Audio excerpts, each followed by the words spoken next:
So let's pray. Okay.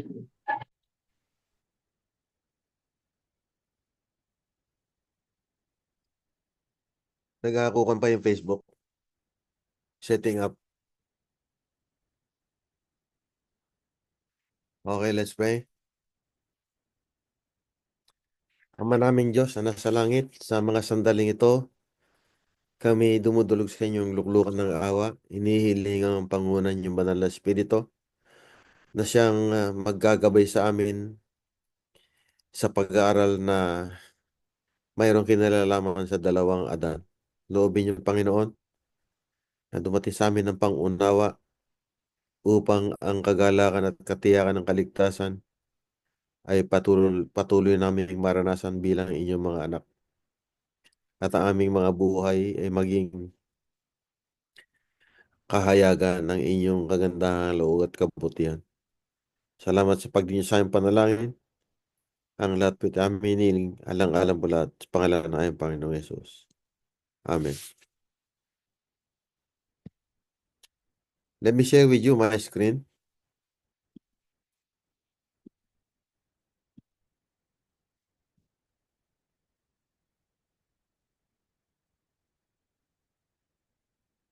Ayan mga kapatid, magandang araw dyan sa Pilipinas. Magandang gabi dito sa Amerika. Ang inyong nakikita sa inyong screen ay pag-aaral na mayroong kinalalaman sa dalawang Adan. Ito po ay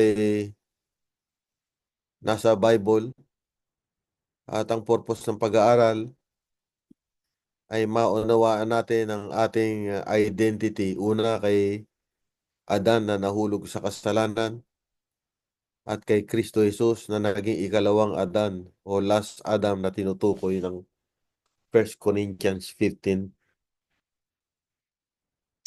Napakahalaga po nito mga kapatid sapagkat ito ay isang pag-aaral na sa aking pag-unawa ay sasagot sa mga pagdududang nakapaloob sa katuruang universal legal justification. Naway maging bukas ang ating puso't isipan sa pagtanggap ng katotohanan. I do not have the monopoly of the truth or understanding, but as I have discovered, I share. Ito pong inyong abang likod, Elder Don Baltasar ng Filipino English Seventh-day Adventist Church. Atin pong kapiling ngayon ang ating mga nakababatang kapatid na si Lueno at si Rituya. Sa inyong screen ay nakikita ang katotohanan kay Kristo. Mayroong tatlong iba't ibang mga realidad dito sa sanglibutan tungkol sa ah, paglilikha ng Diyos at ang ating identity sa pagkakalikha ng Panginoon. Kay Adam at ating pagkakatubos naman kay Kristo Jesus. Number 1, diyan sa inyong screen, nilikha ng Diyos ang lahat ng tao sa pamamagitan ng isang tao. Kanino? Kay Adan. Winasak ni Satanas ang lahat ng tao sa pamamagitan din naman ng isang tao. Kay Adan din naman. At ang pangatlo, tinubos ng Diyos ang lahat ng tao sa pamamagitan ng isang tao. Kay Kristo. Itong pinakahuli ay isang realidad na tumutukoy sa magandang balita ng kaligtasan at nagbibigay sa atin ng walang hanggang pag-asa mga kapatid. Tuloy po natin, ano? Pinadala ng Diyos ang kanyang anak na si Kristo Jesus upang maging tagapagligtas ng buong mundo. Subalit itong si Apostol Pablo ang ginamit ng Diyos upang ipaliwanag ang magandang balita ng kaligtasan. At ang parilalang kay Kristo o kay Kristo Jesus, ang siyang isang prinsipyo kung saan nakapaloob ang tinatawag na ating pagkalikha kay Adam at ang ating pagkatubos kay Kristo. Ang katotohanan nahayag sa parilalang ito ay naghahayag ng mga kahalintulad na mga parilala na katulad na sa kanya, kasama niya, kasama ng minamahal at in whom at marami pang iba. Ang lahat ng mga katagang ito, mga kapatid, ay naghahayag ng iisang prinsipyo o pag-iisip kay Kristo. Tingnan natin mga kapatid, ano? At alam po ba ninyo na ang katagang kay Kristo ay parilalang mismong ang ating Panginoong Hesukristo ang nagbigay ng isang halimbawa.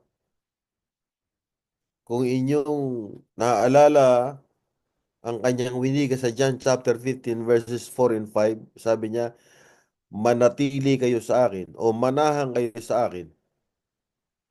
Sa ganitong pag-iisip, mga kapatid, ang isang tao ay maaari lang manatili o manahan doon sa nag-iimbita sa kanya kung yung nag-iimbita sa kanya ay tinaglay na siya. In other words, Jesus Christ had the right to invite anyone, even the entire human race, to abide in Him. And how is this possible? Because when Christ took humanity, He took each and every descendant of Adam. So when He says, abide in me and I in you, for without me, how much can we do? We can do nothing. He invites us to abide in Him because we are already in Him. Another understanding for abide in Him is to remain in Him. Remain in me. Manatili kayo sa Kanya. Hindi siya pwede mag-imbita kung wala pa tayo sa Kanya. Pero the mere fact na nagkatawang tao siya, yung katawang taong tinaglay niya, tayo yun. Sapagkat by native right, si Kristo ay hindi tao kundi siya ay Diyos. Tawag sa Kanya ay anak ng Diyos. Yan mga kapatid. Tuloy natin, no?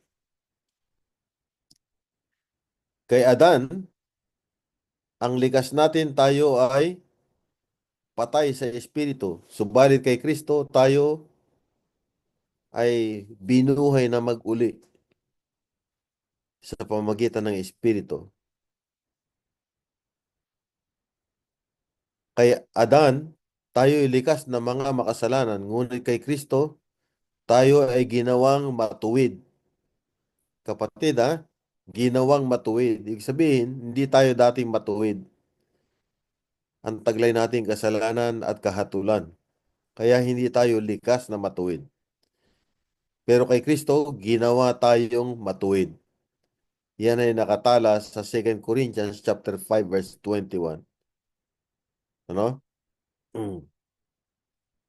Ito namang pangatlo, yung sinners sa English tsaka yung sinful, kapag sinalin mo sa parehong Tagalog, parehong mapapakinggan mong salita.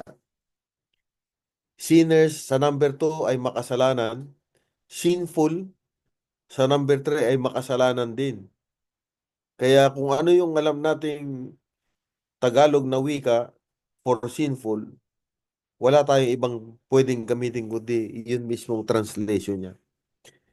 Makasalanan, ang likas natin kay Adam, yung unang Adan, tayo ay makasalanan, subalit kay Kristo, Jesus, tayo ay ginawang banal at malinis, walang bahid dungis, mga kapatid. Ang ikaapat, mga kapatid, ang likas natin kay Adan, tayo ay nasa ilalim ng kahatulan. Subalit kay Kristo, tayong lahat ay inaring ganap. Romans chapter 5 verse 18.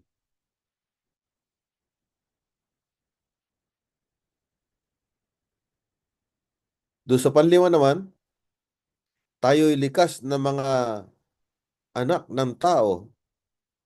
Subalit kay Kristo, tayo'y ginawang mga anak ng Diyos. 1 John chapter 3 verse 1.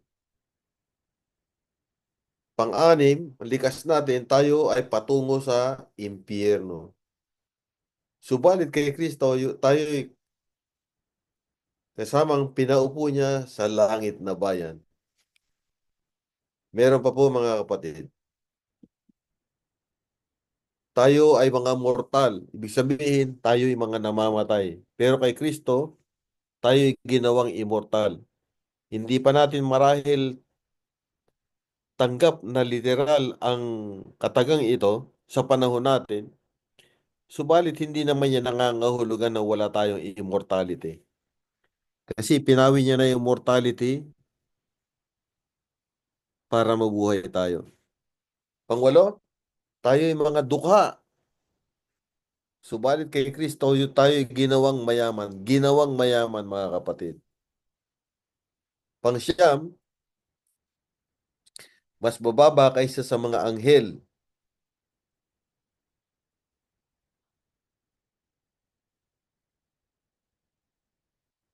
Pangsyam, ano? Ginawa tayong mas mababa kaysa sa mga anghel. Subalit kay Kristo, tayo'y ginawang tagapagmana niya sa langit na bayan kay Kristo Jesus. Ang mga Bible verses na applicable sa mga katotohanan ito ay nakita ninyo doon sa Hebrews chapter 2, 6 to 12 at sa Romans chapter 8 verse 17. Ginawang tagapagmana kasama ni Kristo. Tuloy ang pagbasa, mga kapatid, ano? Ang konsepto o pag-iisip na in Christ o kay Kristo ay nakabase sa isang tinatawag na biblical solidarity. Hindi ko alam sa Tagalog yung solidarity. Ito ay isang pag-iisip kung saan ang buong sangkatauhan ay they share a common life, constitute or share a common life. We are a multiplication of that one life, Adam. So ang pananaw, lahat ng mga susunod na mga anak kay Adam, lahat tayo nasa kanya, sa ilalim niya, kabilang niya. Dito sa Hebrews chapter 7, verses 7 to 10, mga kapatid, ang sabi, and without all contradiction, the less is blessed of the better.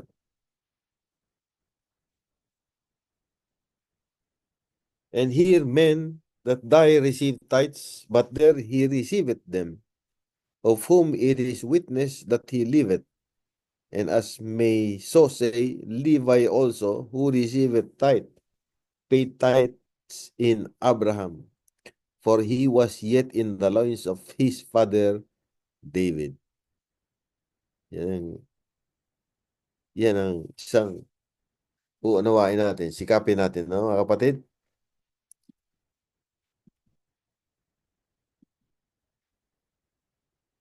So si Levi,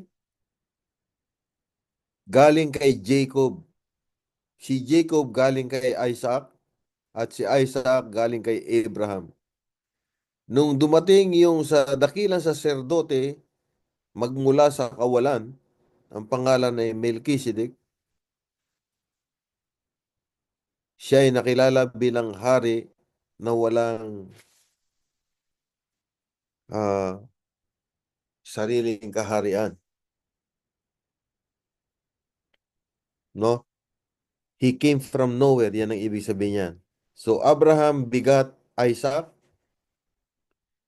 Isaac bigat Jacob, and Jacob bigat Israel. Yan ang reality ngayon. At si Jacob nagkaroon ng ilang anak? 12, mga kapatid. Sa 12 na yan, pangpito si Levi. Dito sa ipinapaliwanag sa screen, si Levi daw na isang saserdote ay nagbigay ng ikapo.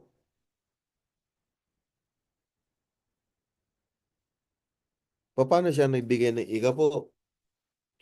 Samantalang siya yung lahi ng mga dakilang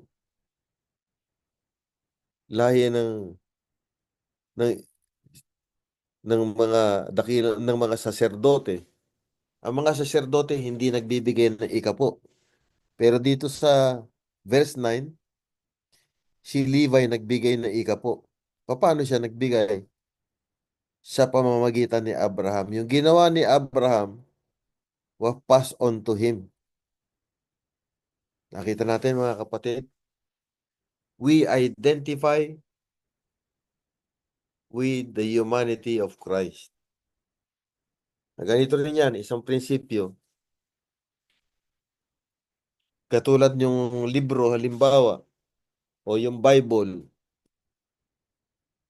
yung isang manggagawa ron, kailangan ng Bible. Ano? Pero dahil China yon, alam natin na ang mga komunista hindi naniniwala sa Diyos. Pag nakakita sila ng Bible, susunugin nila yan. Ngayon, pinadala natin sa manggagawa yung Bible doon, mayroon tayong isiningit doon. Halimbawa, love letter, something like that. Yung isiningit doon ay kumakatawan sa atin. Ganun ang prinsipyo ng in Christ. No? Nakarating sa China yung Biblia. Ngayon, dahil nga ito yung Biblia, susunugin to ng mga komunista. Kung sinunog ng komunista yung Bible, ano nangyari doon sa love letter na nakapasok sa loob? Nasunog din. So, ang ibig sabihin, itong in Christ motive, lahat ng ginawa ni Kristo upang baguhin o ipanumbalik sa dati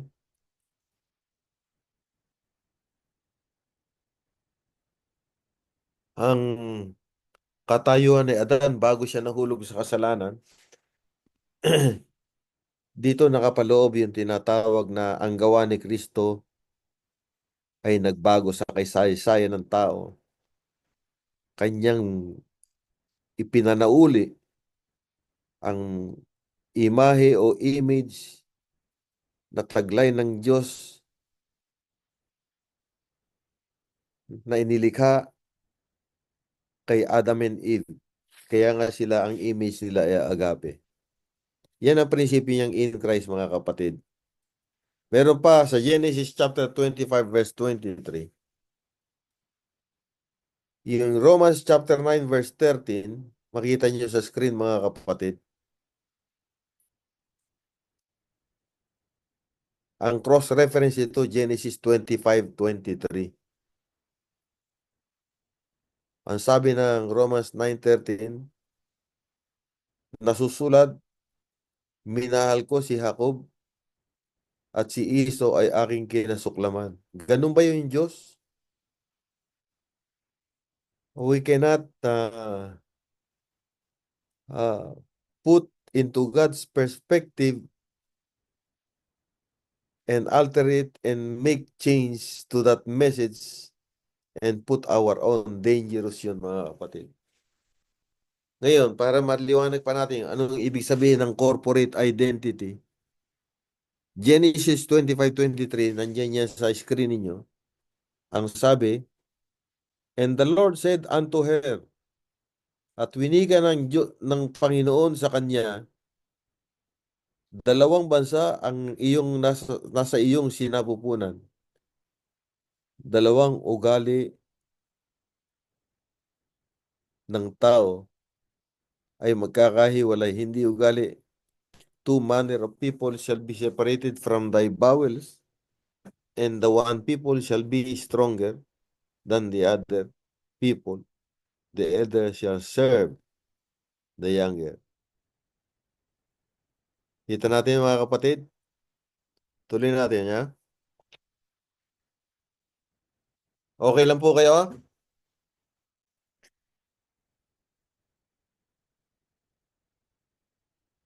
Tuloy natin. 1 Corinthians 1:30. Ito yung karunungan ng Panginoon. Espesyal na karunungan. Ang wisdom ay espesyal na karunungan. Walang equivalent na eksakto ang word wisdom kung isasalin sa Tagalog. Pero, pwede nating gamitin yung pinakamalapit. Sabi, kay Kristo Jesus, tayo na andon. Si Kristo na Jesus na siyang mismong ginawang karunungan para sa bawat isa sa atin. Ating katwiran, ating kabanalan, at ating katubusan. Tatlo yan mga kapatid. Upang maging legal ang pagiging kinatawan ni Kristo bilang ating tagapagligtas, ginawa ng Diyos na ipagsanib ang kanyang makadiyos na buhay kay Kristo Jesus bilang isang pangkalahatang sangkatauhan at kanyang hinatulan ang condemned life dito, nagsanib do sa divine life ng Diyos. Yung condemned life dito, ito yung condemned life ng sangkatauhan na kailangan ng katubusan, mga kapatid. Tuloy natin, no? Sa kapanganakan, God united our spiritually dead humanity. Isinanib ng Diyos ang ating patay sa espiritu na sangkatauhan sa divine life ni Jesus Christ. Paano niyang ginampan ito? Sa pamamagitan ng banal na espiritu. Tuloy mga kapatid, no? Ito yung mga Bible verses na magbibigay sa atin ng pangunawa na totoo yung tinatawag na in Christ. Lahat ng ginampanan ni Kristo ay ginampanan sa sangkatauhan bilang kabayaran ng kasalanan upang tayo panumbalik sa dati nating likas o image noong unang lalangin ng Diyos ang ating unang mga magulang. And such were some of you, but you are sanctified, but ye are justified in the name of the Lord Jesus Christ and by the Spirit of God. 1 Corinthians 6:11. 2 Corinthians 5:14, nabanggit na natin ito kanina, pero for the sake of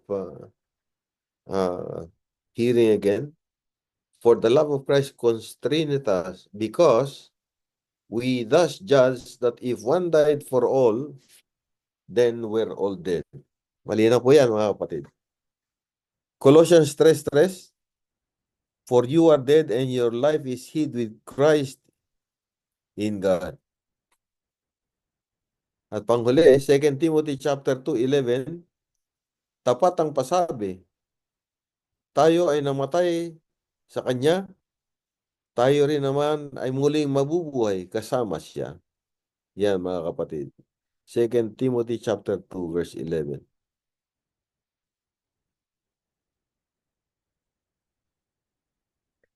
Ang salitang Adam sa Hebrew o isasalin sa Tagalog ay sangkatauhan, mankind. Dahil sa kanyang kasalanan, ang unang Adan ay nawalan ng banal na espiritu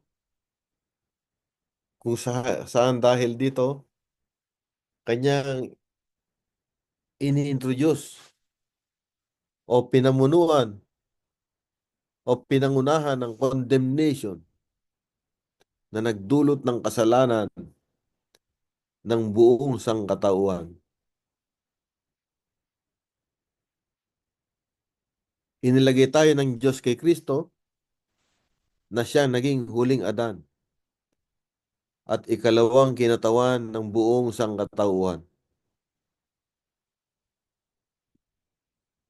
Sa 1 Corinthians 15:21, makikita natin ang prinsipyo yan. For since by man came death, by man also came the resurrection of the dead.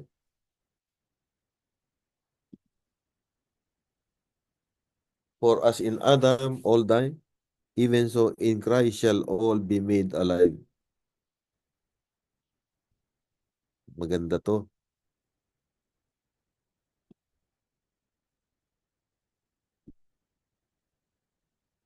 Ito mga kapatid. The sacrifice of Christ as an atonement for sin is the great truth around which all other truths cluster. In order to be rightly understood and appreciated, every truth in the Word of God, from Genesis to Revelation, must be studied in the light that streams from the cross of Calvary. I present before you the great grand monument of mercy and regeneration, salvation and redemption, the Son of God uplifted on the cross. Page 315 of Gospel Heralds. Gospel Workers. Yan mga kapatid. Nalalapit na ang wakas. Wala tayong panahong aaksayahin. Ang liwanag na sisinag magmula sa bayan ng Diyos, isang malinis na katulad ng sinag ng araw upang dalhin sa lahat ng mga iglesia at sa buong mundo. Anong dadali natin? Distinct race. Liwanag. Liwanag ba tayo sa mundong ito para sa mga kaluluwang nakapalibot sa atin? Yan ay mga katanungan mga kapatid. Magbibigay ang Diyos ng dagdag na liwanag. Ang lumang katotohanan ay panunumbalik at magkakaroon ng and replace in the framework of truth. And wherever the laborers go, they will triumph. At bilang mga ambassador ni Kristo, sila'y mag-uusisa ng lalim tungkol sa kasulatan upang hanapin ang katotohanan, mga katotohanan.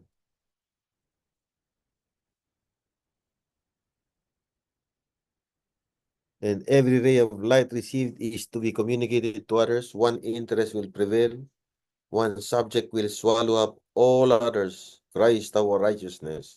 This is life eternal, that they might know thee, the only true God, and Jesus Christ whom thou hast sent. Let's read. Let's continue. Because of one man's offense, judgment came upon all men to condemnation. Who is that one man? Adam, the first Adam. But it does not stop there. The second part says, because of one man's disobedience, the free gift came upon all men unto justification of life. Romans 5:18 part B.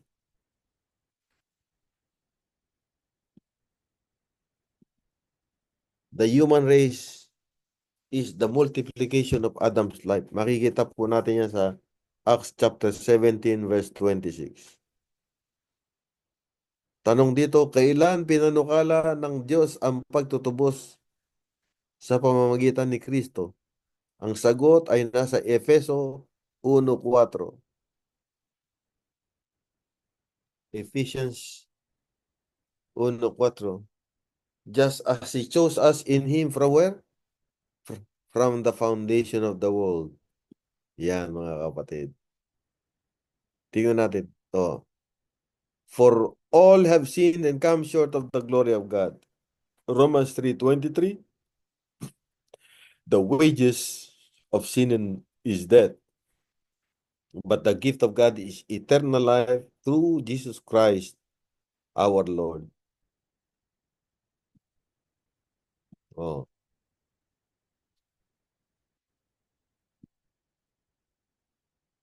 So anong binigay ng Diyos sa sangkatauhan? Naibigay niya si Kristo, ang binigay niya ay buhay na walang hanggan. Yan ang katotohanan, mga kapatid. What are the two options we have regarding this gift of life in Christ?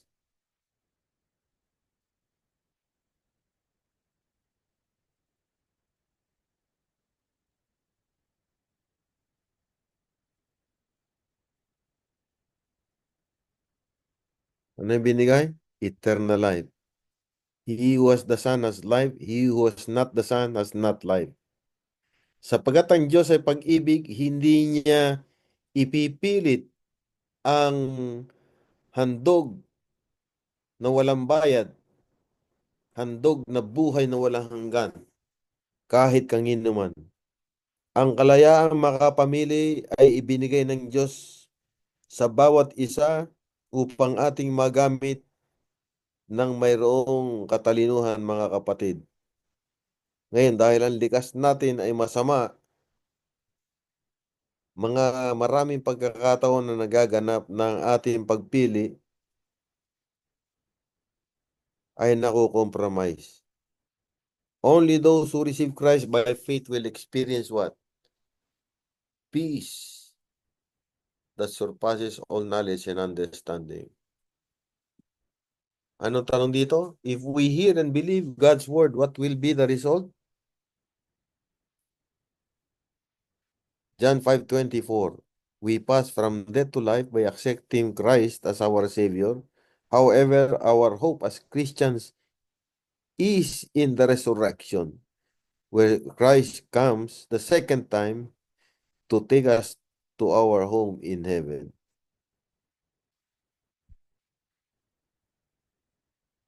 Malinaw yan, mga kapatid. 1 Corinthians 15:22-23.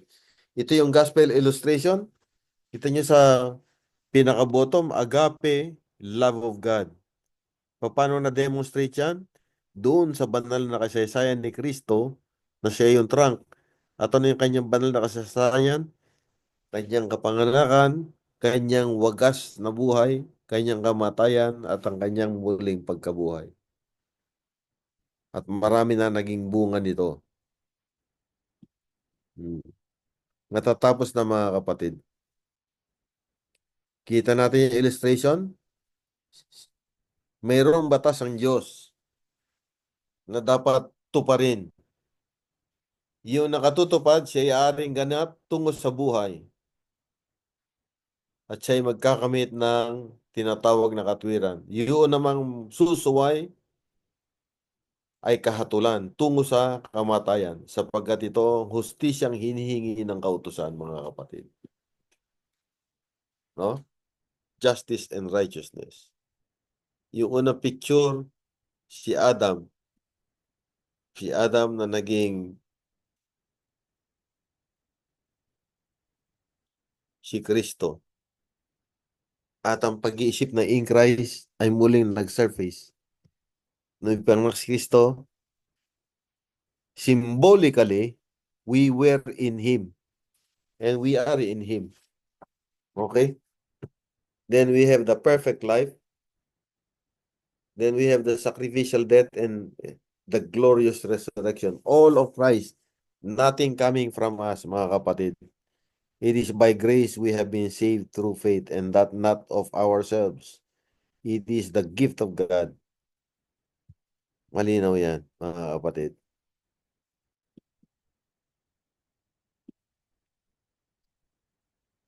Ito po mga susunod na mga talata ay mga totohanang nag-a-affirm ng pagka-Diyos ni Kristo na siya ay nagkatawang tao. At ang berbo ay nagkatawang tao at nanahan sa atin. John chapter 1 verse 14. At tatawagan ang kanyang pangalang Emmanuel, na ang ibig sabihin ang Diyos ay nasa sa atin. Matthew 1:23. Matthew 1:21.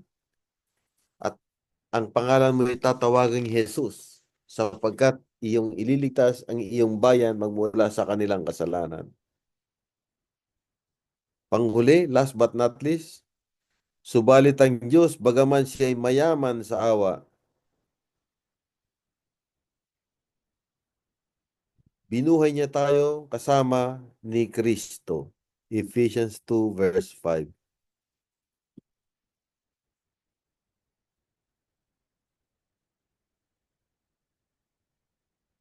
From eternal ages, it was God's purpose that every created being, from the bright and holy seraph to man, should be a temple for the indwelling of the Creator. Lahat tayo mga kapatid, maliban sa isang literal na structure na meron, lahat din naman tayo ay mga sanctuaryo kung saan, kung paano tayo nanaan sa Kanya, siya rin naman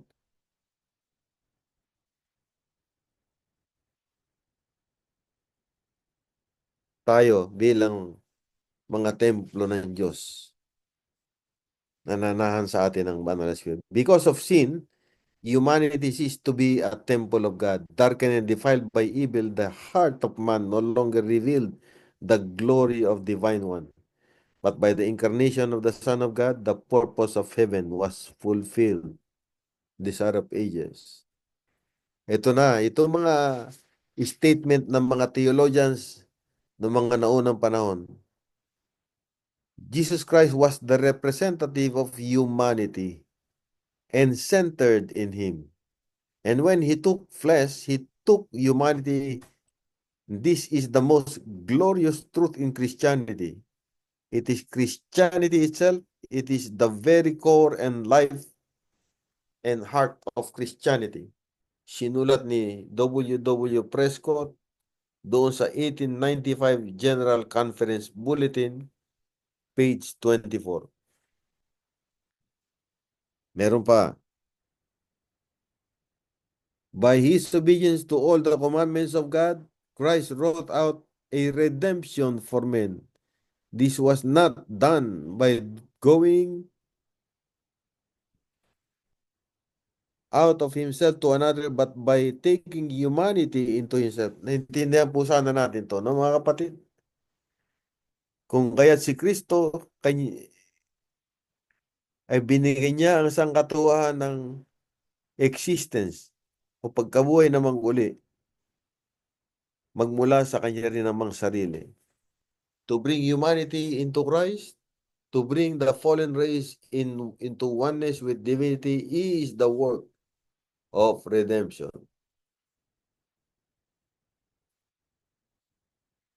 Ganda mga kapatid. Tuloy. When God's Son took on flesh, He truly and bodily took on, out of pure grace, our being, our nature, ourselves. This was the eternal counsel of the triune God. Now we are in Him. Where He is, there we are too. At the incarnation, on the cross, and His resurrection, we belong to Him because we are in Him. Dietrich Bonhoeffer, theologian martyr, who chose to go home when World War II erupted, and in the process, his life was taken. Ito naman si Brooke Foss Westcott, Gospel of Resurrection. If Christ took our nature upon Him, as we believe, by an act of love, it was not that of one but of all. He was not one man among only among many men.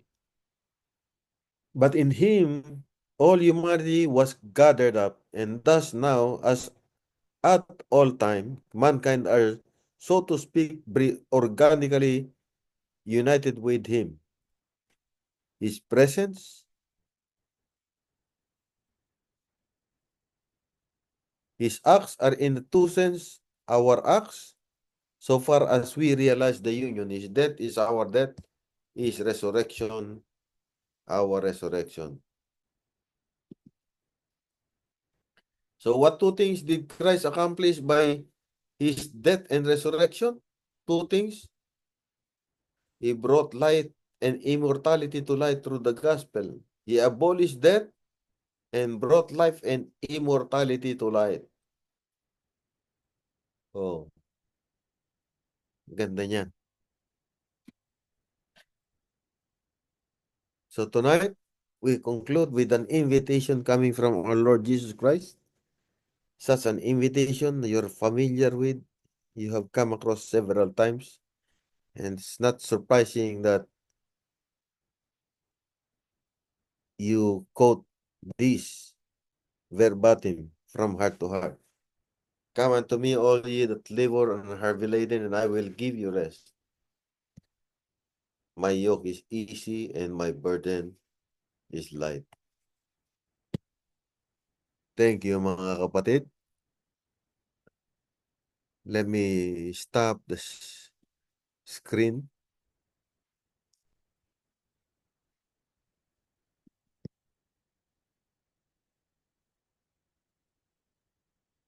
And let me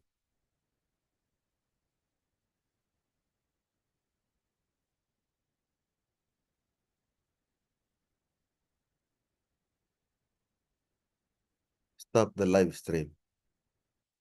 Bago po tayo mag-stop, pwede Brother Lueno mag-pray? Sige. Our Heavenly Father in heaven, Line in. Heavenly Father in heaven, thank you for everything, for the blessings you give us and giving the time for us to study the Bible and to know you more, your love, your grace, and your effort Line in. by sending Jesus Christ to die for us so that we become righteous through Christ, or having faith in him and to give him the full control in us. In Jesus Christ, our Savior and Creator and God in heaven. Amen. Amen.